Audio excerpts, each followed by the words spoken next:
इसरो ने कम्युनिकेशन यानी संचार की एक ऐसी तकनीक विकसित कर ली है जिसे हैक नहीं किया जा सकता।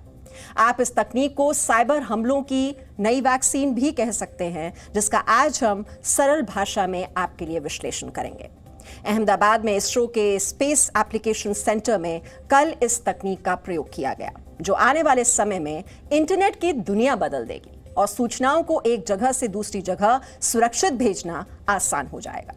सरल शब्दों में कहें तो मोबाइल फोन या कंप्यूटर को हैक करना या बैंक फ्रॉड जैसे खतरों से आपको बचाने के लिए ये तकनीक एक सेफ्टी वॉल की तरह काम करेगी और इसीलिए हम इसे साइबर हमलों की नई वैक्सीन कह रहे हैं। इसरो ने देश में पहली बार इस तरह की तकनीक विकसित की है।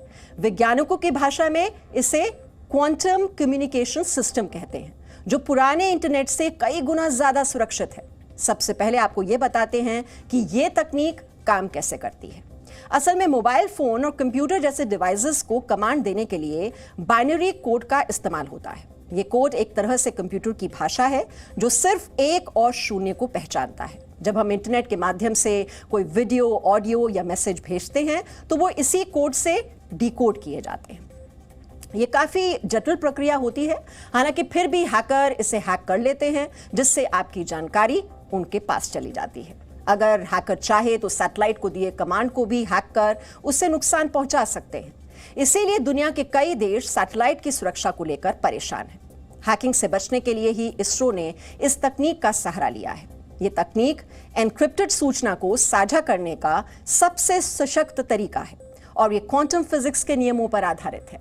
एन्क्रिप्टेड सूचना का अर्थ उस जानकारी से है जो आपने किसी ऐप या दूसरे माध्यम से एक व्यक्ति को भेजी है और उस जानकारी को आप और वही व्यक्ति देख और पढ़ सकते हैं। क्वांटम फिजिक्स के नियमों में बहुत छोटे कणों का सहारा लिया जाता है, जबकि परंपरागत इंटरनेट से संदेश भेजने के लिए प्रोग्राम तैयार किया जाता है जिसे हैकर बदल देते हैं। लेकिन इस तकनीक में प्रोग्राम को बदलना आसान नहीं है। इसमें संदेश भेजने के लिए प्रकाश के कणों को प्रोटॉन में बदला जाता है, जिसे क्वांटम क्रिप्टोग्राफी कहते हैं, और फिर इसे दूसरी जगह पर रिसीव किया जाता है। इस तकनीक में इस्तेमाल होने वाले डिस्ट्रीब्यूटर और रिसीवर काफी सुरक्षित होते हैं, इसलिए इन्हें हैक नहीं किया जा सकता है। इसरो ने 300 मीटर की दूरी तक इसका सफल परीक्षण किया है। इसे इसरो ने स्वदेशी तकनीक से विकसित किया है। अब अंतरिक्ष में भेजे जाने वाले अपने सैटेलाइट के संदेशों को कम समय में अत्याधुनिक सुरक्षित तरीके से हासिल किया जा सकेगा।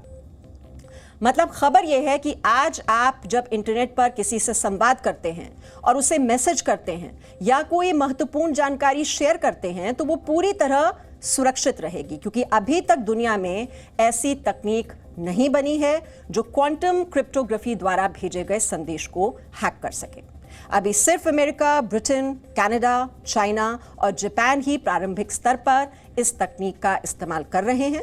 ये इसलिए भी बहुत कारगर है क्योंकि आने वाले समय में ये इंटरनेट की दुनिया बदल देगी और इससे बैंकिंग सिस्टम और सेना की सूचनाओं को चुराना भी असंभव हो जाएगा।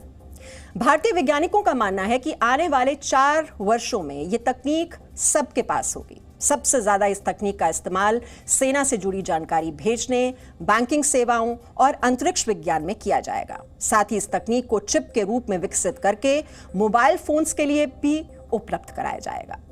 भारत के लिए तकनीक क्यों जरूरी है, इसे आप लोकसभा में गृह मंत्रालय द्वारा पेश की गई एक नई रिपोर्ट से भी समझ सकते हैं। इसके मुताबिक 2020 में 11 लाख से ज्यादा साइबर हमले हुए, जबकि 2019 में लगभग 4 लाख हमले हुए, यानी सिर्फ एक साल में साइबर हमले 3 गुना बढ़ गए।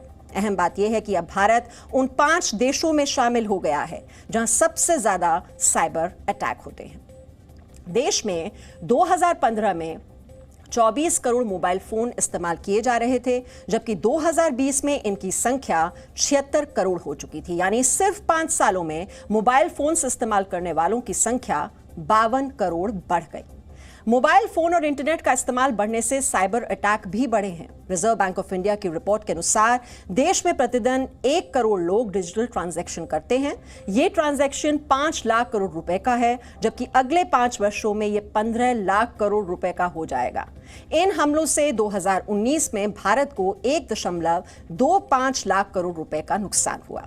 साइबर अटैक सिर्फ हमारे देश में ही नहीं बल्कि पूरी दुनिया में बढ़े हैं। इससे यूरोप, साउथ ईस्ट एशिया और अमेरिका जैसे देशों में साइबर इंश्योरेंस का चलन बढ़ा है। यानी लोग अपने मोबाइल फोन का इंश्योरेंस करा सकते हैं, जिससे अगर कोई जानकारी हैक करता है तो उसकी एवज में होने वाले आर्थिक नुकसान की भरपाई इंश्योरेंस कंपनी करती है। साइबर इंश्योरेंस का बाजार जनरल इंश्योरेंस के बराबर पहुंच गया है। हालांकि हमारे देश में ये अभी ज्यादा लोकप्रिय नहीं है। इंटरनेट गैजेट, कंप्यूटर और लैपटॉप को बीमा कंपनी कवर करती है। वो वादा करती है कि अगर कोई आपकी पहचान चुराकर आर्थिक नुकसान करता है या फिर कंप्यूटर और मोबाइल फोन में किसी प्रकार का मालवेयर या फिशिंग से साइबर हमला करता है तो उससे होने वाले आर्थिक नुकसान की भरपाई बीमा कंपनी करेगी।